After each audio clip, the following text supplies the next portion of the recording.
Okay, so we've done the number one sales secret. Okay, now this pertains to door-to-door sales, possibly showroom sales or account management, but less so, but certainly door-to-door sales. So door-to-door sales was the first thing that I went into as a salesperson, and I stayed there for at least 6 years, maybe 7 years. Then I did showroom sales for several years after that. Let me tell you something, showroom sales is damn sight easier than door-to-door sales.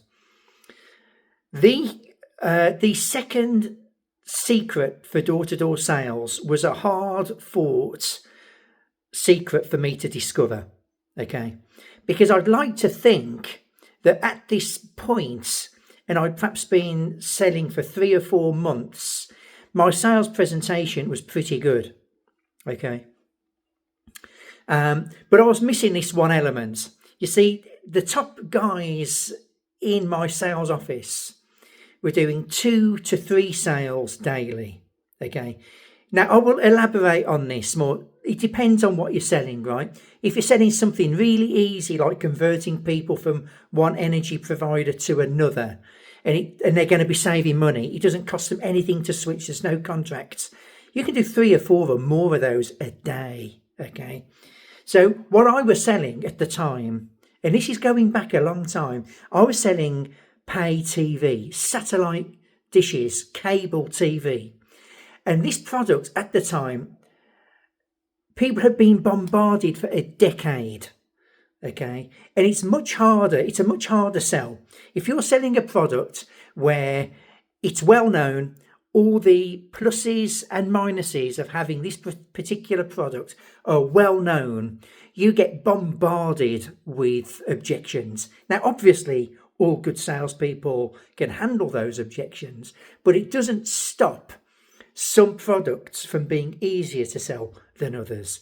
If you are brand new in the solar game, in a brand new area that's completely untouched by solar, guess what? You're going to have a field day, okay? You drop someone into a solar area where it's 80% take up, it's going to be much harder, okay? You cannot get past this, okay? So when I started into the pay TV game, it was quite a hard game, but top guys were still earning 10 grand a month. Okay. And I was desperate to be one of those guys. Even if I could just earn 7 or 8 grand a month, that would be a damn sight better than the 2 or 3 grand a month, probably 3, that I used to earn in my previous job. Okay. And now, look, I'm just going to touch on something. I'm not, with these videos, trying to make you the best salesperson in the country or in your state.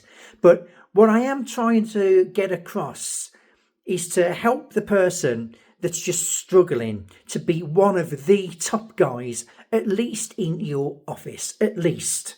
Okay. I'm not that competitive where I had to be the top guy in the office or in the state.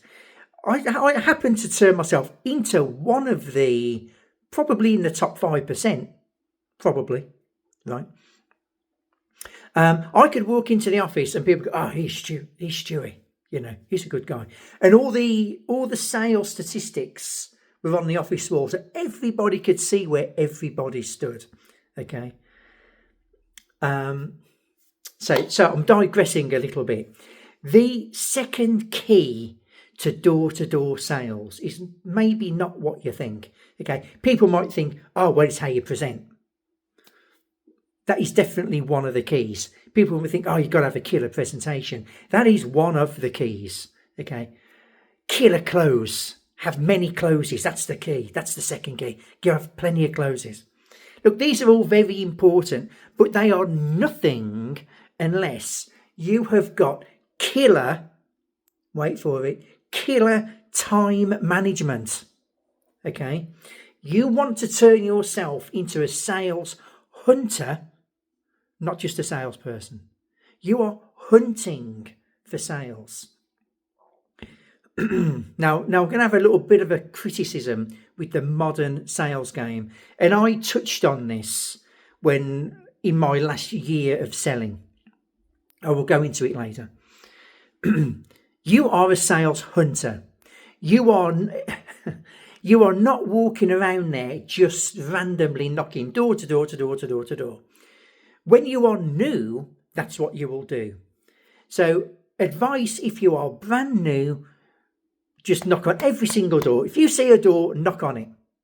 Okay?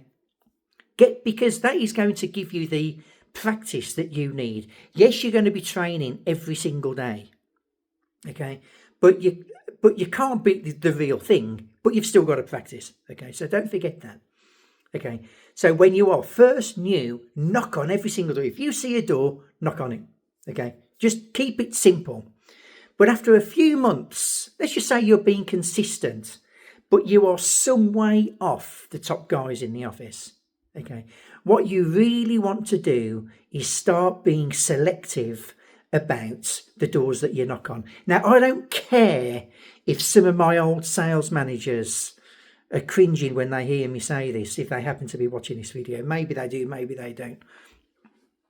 This was the key in my sales office to having guys earn 10 grand or more every single month, have mortgages on houses in an expensive city, right? These were good guys, okay? These were guys that could walk around as if they'd just come off the beach, board shorts, t-shirt, flip-flops, and they were still earning 10 grand minimum every month, okay? Time management was the key.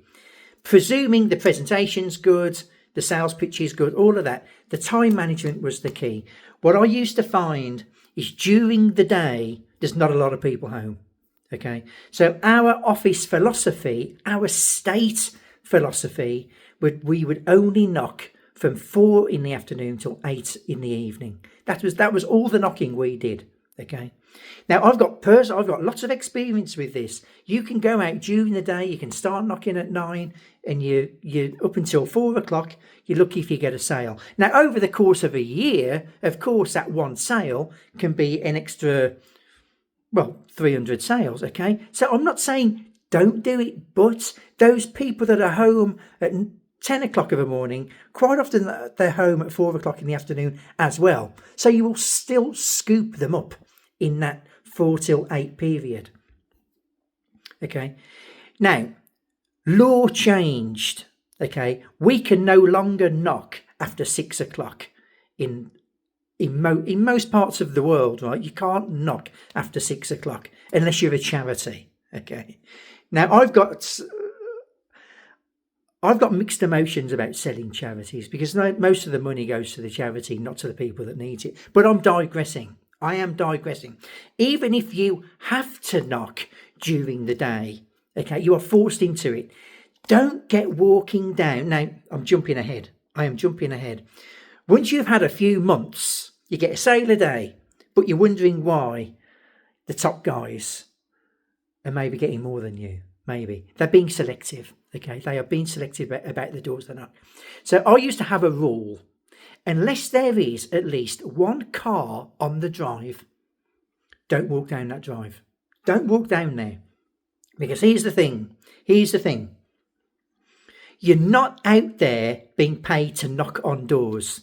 You are not. And I hope top sales executives who create these sales plans, these sales campaigns are listening to this, because this is my big gripe.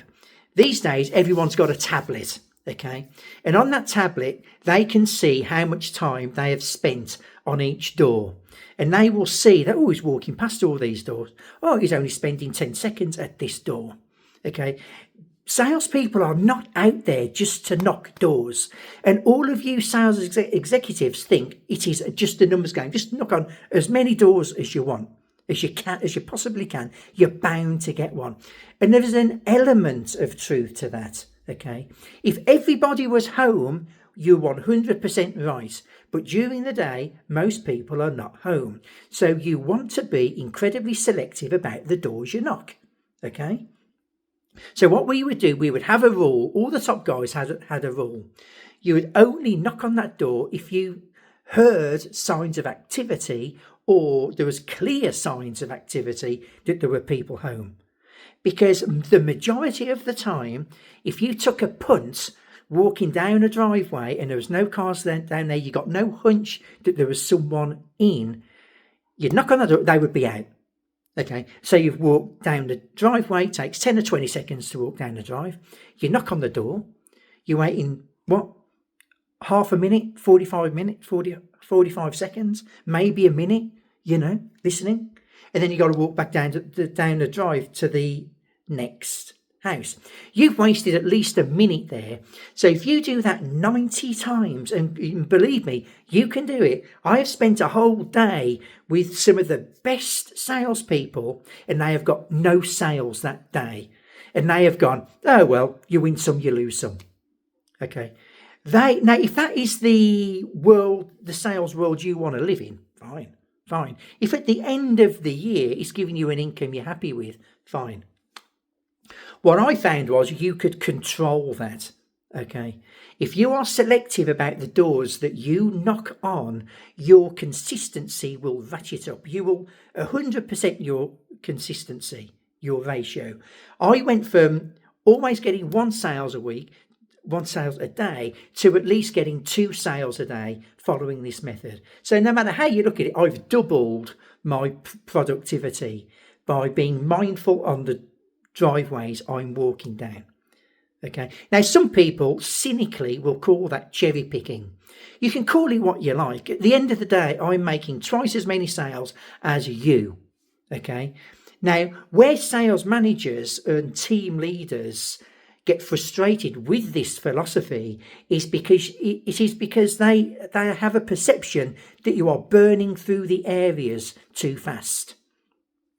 And there's a legitimacy behind that concern, but if you have to get through, so if you are getting through suburbs twice as quick, look, wouldn't you sooner get those 100 sales in a month rather than waiting 2 months to get those 100 sales?